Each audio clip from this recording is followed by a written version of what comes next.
పెళ్లికి ముందు ప్రేమకు సరిహద్దు అనేది ఒకటి ఉంటుంది. అది లేకుండా బరితెగిస్తే ప్రేమ కంటే కామమే ఎక్కువ ఉన్నట్టు హిమాచల్ ప్రదేశ్ లో జరిగిన ఈ ప్రేమ కథ క్లైమాక్స్ అందరినీ షాక్ గురి చేసింది. హిమాచల్ ప్రదేశ్ సోలన్ జిల్లాలోని ఫేమస్ పారిశ్రామిక ప్రాంతం బరోతీవాలా. ఇక్కడ హిల్ వ్యూ అపార్ట్మెంట్ లో అంచల్, మీనాక్షి అనే స్నేహితురాళ్లున్నారు. వీళ్ళు అక్కడి డాక్టర్ రెడ్డీస్ ల్యాబ్ లో ఇంటర్న్షిప్ చేస్తూ ఉన్నారు.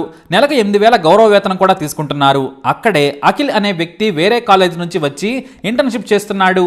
2016లో వీరు జాయిన్ అయ్యారు. అయితే 6 నెలలు తిరిగేసరికి అఖిల్, అంచెల్లు క్లోజ్ ఫ్రెండ్స్ అయ్యారు. ఆ తర్వాత వారి స్నేహం కాస్త ప్రేమగా మారింది. ఇద్దరు కలిసే తిరిగేవారు. తన రూమ్ కు కూడా అఖిల్ని తీసుకొచ్చేది. మొదట్లో అంచెల్ తీరు మీనాక్షికి నచ్చలేదు, కానీ తన క్లోజ్ ఫ్రెండ్ కోసం సరేనంది. అయితే మీనాక్షి మాత్రం అంచెల్ వ్యక్తిగత జీవితం తనకెందుకులే అనుకుంది. కాకపోతే కొన్నిసార్లు మాత్రం అఖిల్తో జాగ్రత్త అని హెచ్చరించేది.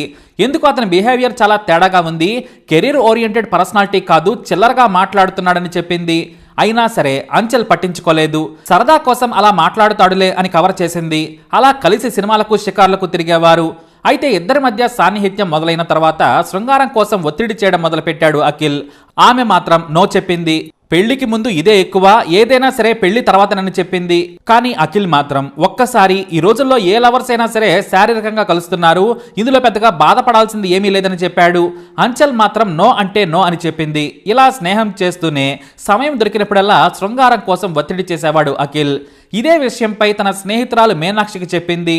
ఆమె కూడా ఇలాంటి తప్పుడు పనులు చేయొద్దు, మనం చాలా దూరం నుంచి వచ్చి ఇక్కడ ఇంటర్న్షిప్ చేస్తున్నాం, మరో 3 నెలల్లో ఇంటికి వెళ్ళిపోతాం, మీ ప్రేమలో సిన్సియారిటీ ఉంటే ఆ తర్వాత సెటిల్ అయ్యాక పెళ్లి చేసుకోండి, ఇలాంటి తప్పుడు పనులు చేయొద్దని వారించింది. ఇటు అంచల్ కూడా సంప్రదాయ కుటుంబంలో పెరిగిన అమ్మాయి. అయితే ఇటు అఖిల్ మాత్రం తాము విడిపోతాం, ఇంటర్న్షిప్ అయిపోతుంది, ఎలాగైనా అనుభవించాలనుకుని చాలాసార్లు ఆమె అపార్ట్మెంట్లోనే శృంగారం కోసం ఒత్తిడి చేయగా నిరాకరించింది. దూరంగా ఉంటేనే స్నేహం చేస్తాను, ఇలాంటివి నా దగ్గర కుదరదని వార్నింగ్ ఇచ్చింది. దానికి కూడా అఖిల్ వేరేలా భావించాడు. అమ్మాయి ముందు నో అని అంటుంది, ఆ తర్వాత ఆమెనే వస్తుందిలే అని అఖిల్ భావించాడు. శృంగారం ఆమెకు మాత్రం వద్దా అని చీప్ గా ఆలోచించాడు అఖిల్. ఇక సమయం సందర్భం లేకుండా బూత్ మెసేజ్లు పంపేవాడు. ఇక తట్టుకోలేక అతనిది చీప్ మెంటాలిటీ అని బ్రేకప్ చెప్పి నంబర్ బ్లాక్ చేసేసింది. నువ్వు నాకు వద్దు, నేను నీతో మాట్లాడను, నా జోలికి రావద్దని హెచ్చరించింది. దీంతో అఖిల్ కు కూడా ఆగ్రహం కలిగింది. కానీ కాళ్ళబేరానికి వచ్చాడు. ఇక నుంచి నేను శృంగారం గురించి అడగను, తనను ప్రేమించాలని బ్రతిమలాడడం మొదలు పెట్టాడు. కానీ నువ్వు నమ్మకం కోల్పోయావు, నీకు నాకు ఏమీ లేదని తగేసి చెప్పింది. ఇంటికి కూడా రావద్దని హెచ్చరించింది. కాదని వస్తే ఇంటి ఓనర్కు చెబుతాను, కంపెనీలో కూడా మేనేజర్కు కంప్లైంట్ ఇస్తానని బెదిరించింది. దీంతో ఇద్దరు దూరమయ్యారు. కానీ అంచల్ ప్రేమ కోసం తల్లడిల్లిపోయాడు అఖిల్. తాను తొందరపడ్డానని, తప్పైందని కంపెనీలో చెప్పేవాడు. అతను వేరే నంబర్స్ నుంచి కాల్ చేసినా వాటిని బ్లాక్ చేసేది అంచల్. మరోవైపు ఇంటర్న్షిప్ ముగియడానికి సమయం కూడా దగ్గర పడింది. కంపెనీలో కూడా మాట్లాడటం లేదు, నంబర్ను బ్లాక్ చేసిందని అఖిల్ ఆమెను మళ్లీ కూల్ చేసేందుకు మీనాక్షి సాయం అడిగాడు. ఆమె ఒకటే మాట తగేసి చెప్పింది, ఇలాంటి విషయాలతో నా దగ్గరకు రావద్దు, నా దగ్గరకు తీసుకురావద్దు, నాకు అస్సలు నచ్చవు, నాతో మాట్లాడకు అని చెప్పేసింది. దీంతో అఖిల్ మే 17, 2018 ఉదయం 5 గంటలకే అంచెల్ ఉంటున్న అపార్ట్మెంట్కి వెళ్ళాడు. అఖిల్ కూడా దగ్గరలోనే ఉంటున్నాడు. చాలాసేపు డోర్ కొట్టిన తర్వాత అంచెల్ ఉదయాన్నే తలుపు తీసింది. ఇంత ఉదయం మా ఇంటికి ఎందుకు వచ్చావు, అంత అర్జెంట్ పని ఏంటని నిలదీసింది. ఇంట్లోకి వెళ్ళాక చెబుతాను పదా అన్నాడు. ప్లీజ్ అని రిక్వెస్ట్ చేశాడు. దీంతో ఇంట్లోకి ఆహ్వానించింది.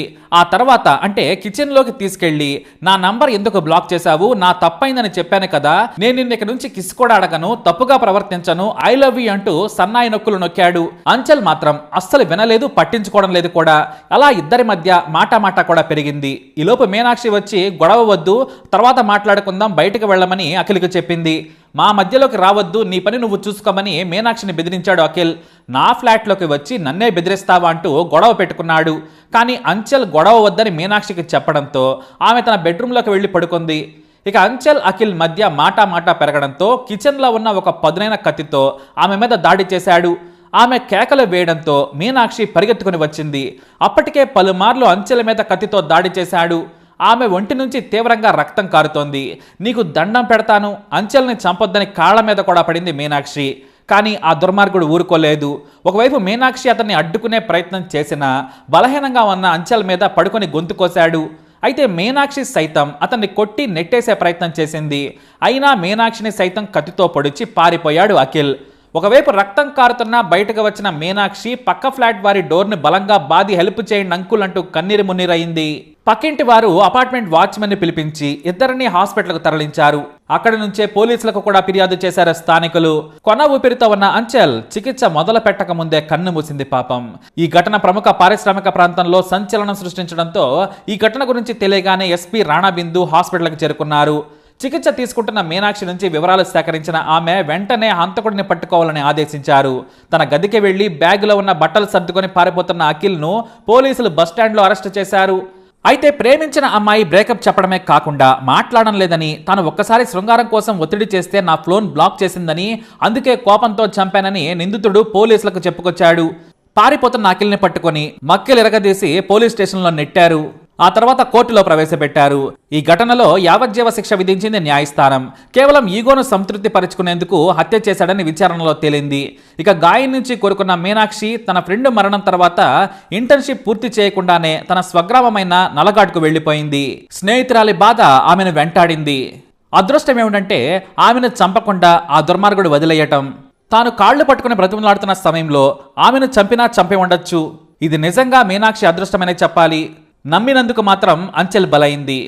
మరి కోర్టు వేసిన శిక్ష కాకుండా వీడికి ఏ శిక్ష విధించాలి? మీ అభిప్రాయాన్ని కమెంట్ ద్వారా తెలియజేయండి. అలాగే మరి ఇలాంటి కేసెస్ గురించి తెలుసుకోవాలంటే తప్పకుండా మా ఛానల్ని సబ్స్క్రైబ్ చేసుకోండి. వీడియోని లైక్ చేయండి, షేర్ చేయండి.